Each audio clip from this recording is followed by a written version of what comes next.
Hello mga kahagard! Nandito naman tayo dahil hapon na nga, it's already 5 p.m. So, naisipan ko na naman na magluluto na pala ako for our dinner. So, yan na nga, kumukuha na ako ng mga ingredients ko para sa aking lulutuin na gulay na papaya. Kumuha ako ng sibuyas, bawang, at luya. Ayan. So, yan na nga.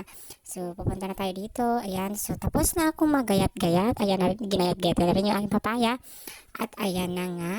So, sisimulan na natin yung ating pagluluto at kumuha na nga ako ng sardinas. Yun yung ating pinakain sahog at kinuha na rin natin yung ating fresh na gata. Ayan, so gigisahin ko muna. Lagyan ko muna na siya ng pampadulas syempre. Lagyan ko siya ng pampadulas. Ayan, mantika at nihulog ko na rin yung ating bawang. Sumunod ay sibuyas. Ayan. Ayan, natin muna siyang halo-haloin konti. Ayan. Tapos ayun na nga mga kahagard, nilagay ko na rin yung ating sibuyas. Ayan. At syempre, ilalagay din natin yung ating luya. Ayan. So, inano ko muna siya. Hinalo ko muna siya para maluto-luto din siya. Ayan. So, ilagay na natin yung ating, syempre, pinakamabango, pinakamasarap, luya. Ayan. O, diba? Kitang-kita nyo naman. So, halo-haluin natin para bonggang-bongga mga kahagard.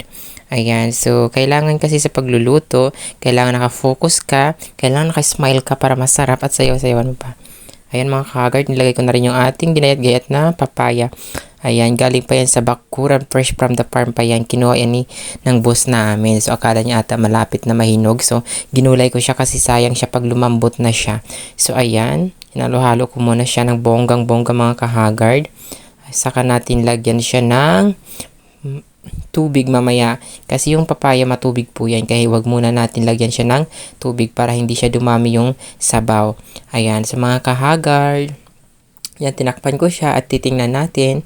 Ayan, medyo ano na nga siya, kumulo konti. So, halo-haluin na ulit natin para maluto siya ng maayos, hindi lang yung sa ilalim. Ayan mga kahagard, maraming salamat ulit. Thank you sa mga bagong supporters natin. Ayan, mega love shoutout to Madam RGM Talestar sa pagtambay sa aking live kanina. Maraming salamat. And of course, sa iba pang mga nanonood at subscribe sa aking YouTube channel. Ayan mga kagard, maraming salamat po sa inyo. Ayan, thank you so much po. Ayan, so, sana mga tayo. Ayan na nga. Dahil nagugutom ang bakla, ayan, kumain siya ng pandesal at arinola, charot. Ano po yan? Kapihan ko po yan. Hindi po yan arinola. Joke lang po yan. Ayan po, napakalaki po ng ating tasa. Ayan, titingnan na ulit natin kung luto na nga ba yung ating niluluto.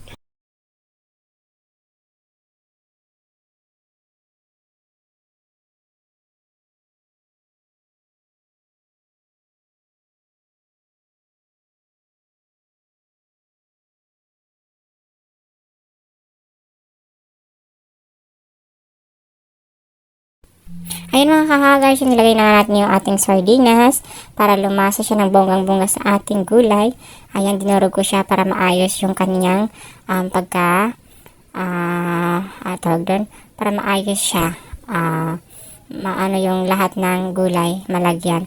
Ayan, hinalo-halo ko na maayos at nilayan ko ng kaunting tubig para maging bongga yung ating